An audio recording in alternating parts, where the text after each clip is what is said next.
Once I understood how challenges and completion points work in Resident Evil Requiem, it honestly felt like I'd unlocked a built-in cheat system.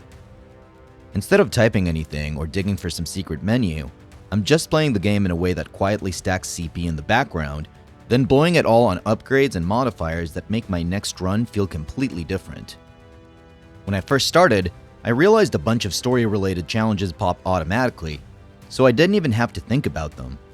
Things like reaching the care center basement, escaping the care center, getting to RPD, and eventually finishing the story to trigger stuff like Hope and Requiem. All of these hand me CP just for pushing through the main story.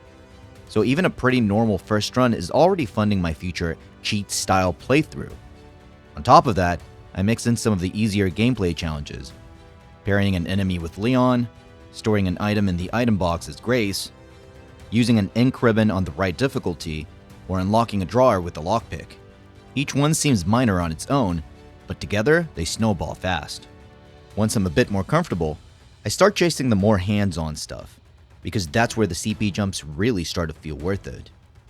I make sure to stun enemies and finish them with Leon's hatchet, line up 3 zombies for a single Requiem shot, or get a little fancy by cutting the tongue off a Liquor B2 with a perfect parry into a finisher.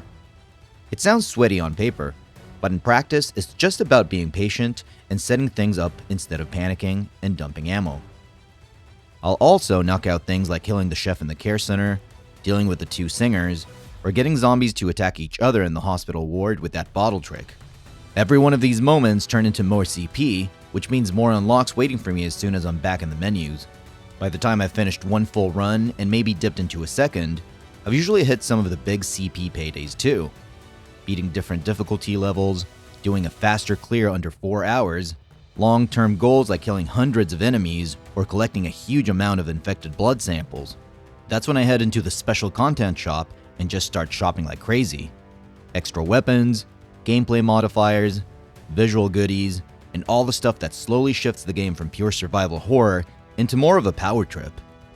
That's the point where Requiem, for me, flips from I'm scared and broke to I'm stacked and experimenting. All because I treated challenges like a cheat ladder instead of optional side tasks.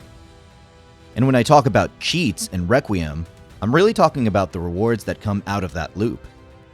All that CP turns into things like infinite ammo style unlocks for your guns, powerful bonus weapons, and other modifiers that make saving, fighting, and exploring way more forgiving.